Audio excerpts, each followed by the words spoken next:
ยังไงครับกับปูเห็นพี่น้องกับปูเห็นกับปูเห็นกับปูเห็นโอ้เข้าไปในพุ่นพี่น้องดึงเข้าไปในพี่น้องพี่น้องพวกตุ่มง่ายมันดึงเข้าไปในพุ่นสวยงามมาก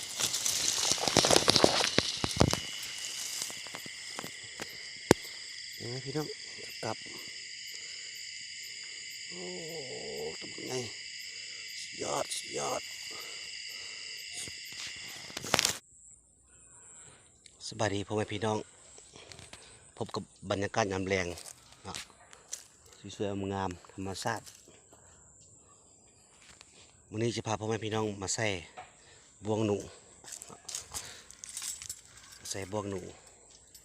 กับบวงหนู10 หลังบวงดีด10 หลังนี่เป็นที่ไม้พ่อแม่พี่น้อง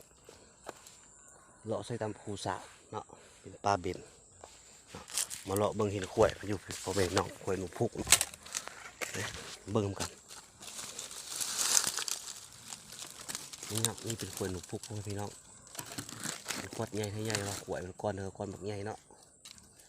สงสัยเป็นหนูตัวผู้ขวายนี้เนาะเป็นตัวใหญ่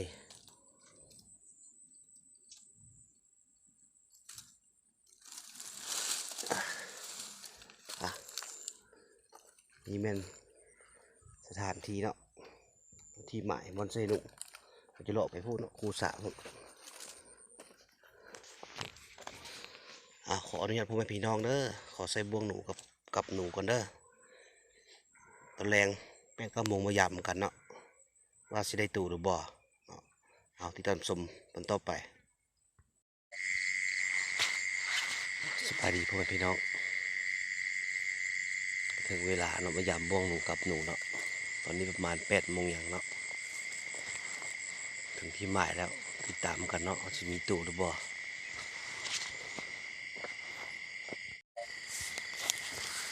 ก็พี่น้องกับบุเห็นอีกแล้วพี่น้องกับบุเห็นแล้วพี่น้องกับบุเห็นโธ่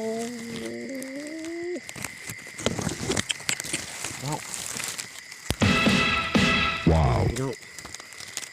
ใครเริ่มมัดไว้เพิ่มหนูพี่น้องขดพ่อขดแม่หนูพี่น้องยอด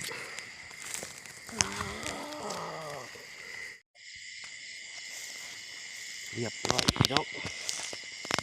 เรียบร้อยบวงแล้วบวงตะการแล้วพี่น้องเขาบักใหญ่น้องถ้าตายพี่น้อง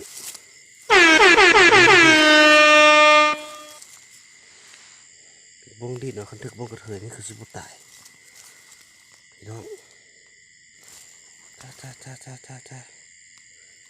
ตัวบักใหญ่พี่น้อง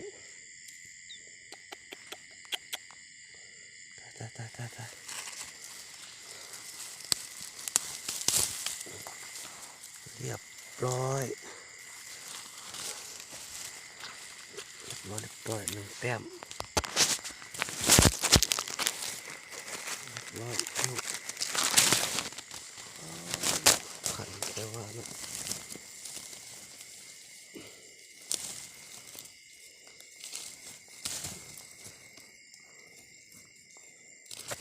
เรียบร้อยโคกิ้งนิ่งพี่น้อง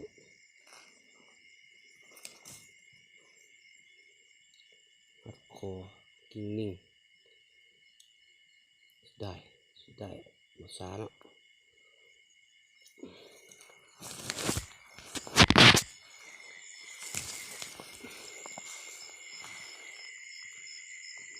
ไงพี่น้อง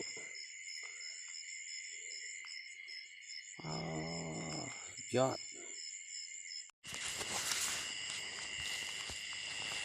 ยังไงครับกับปูเห็นพี่น้องกับปูเห็น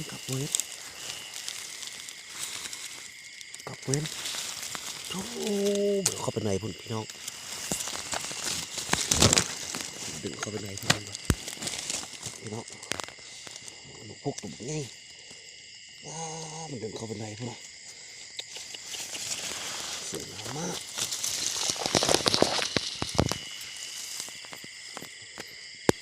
นะพี่น้องกลับโอ้ตุ่มไงยอดยอด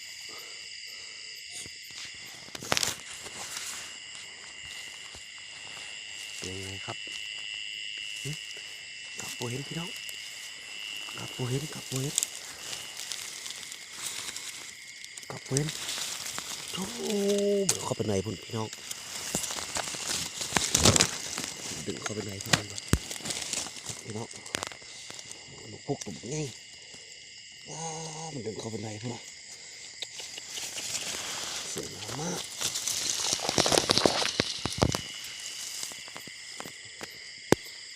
พี่น้องกลับโอ้ตุ่มไงยอดยอด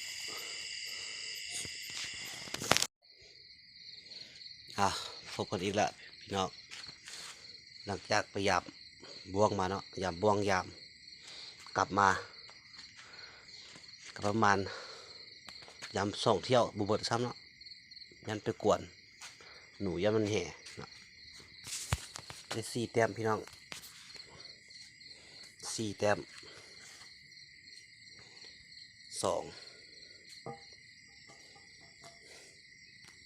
4ของจริงพี่น้องของแท้ของจริงบุมีการตัดต่อเนาะใหญ่ก็ดีกอยเนาะหางหนูตัวนี้หางหนูตัวนี้ใหญ่ก็ดีกอยตัวผู้เนาะตัวผู้2ตัวแม่ตัวนึงเนาะเอาใหญ่ขนาดตัวนี้อีพ่ออีแม่หนูเนาะพ่อพันหนู4 แต้มพี่น้องจัดไปแบบเบาๆเนาะมื้อเช้าที่ต่ำกันต่อเนาะว่าจะมีตู่หรือบ่สิได้บ่หรือบ่ได้เนาะขอเอาอย่างพักผ่อนกันเด้อพี่น้องเด้อติดตามกันมื้อเช้าเด้อขอบใจหลายๆสบายดีทุกเช้าเพื่อนพี่น้องบรรยากาศดีๆเนาะบรรยากาศเย็นๆเย็นสบายเนาะอากาศเนาะยามบ่วงแล้วละพี่น้องยามบ่วงกับยามกลับเนาะมีได้4 แต้มเป็นหนูพุกเนาะเมื่อคืนนี้เนาะเช้ามานี่ได้แต่หนูทุ่งขาว7 แต้มหนูพุกบริเวณตัวสิได้กลับหลังหนึ่งบ่เห็นซอกแค่ซอกว่ะบริมัดสงสัยทึกหนูใหญ่เอาไปแล้วซอกไม่ได้ก็บ่เห็นป้าตึบเลยเนาะสิได้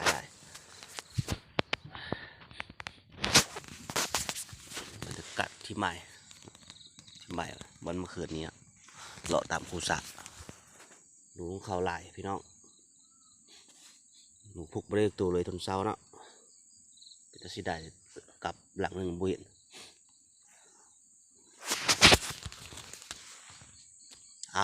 ขอขอบใจพ่อพี่น้องเนาะติดตามข้าพเจ้าเลยเด้อไลค์กดแชร์Subscribeข้าพเจ้าเลยเนาะขอให้พ่อพี่น้องอยู่ดีมีแห่งเด้อสุขภาพแข็งแรงร่ำรวยเนาะหมดทุกท่านติดตามชมคลิปต่อไปเนาะขอขอบใจเด้อพี่น้องเด้อ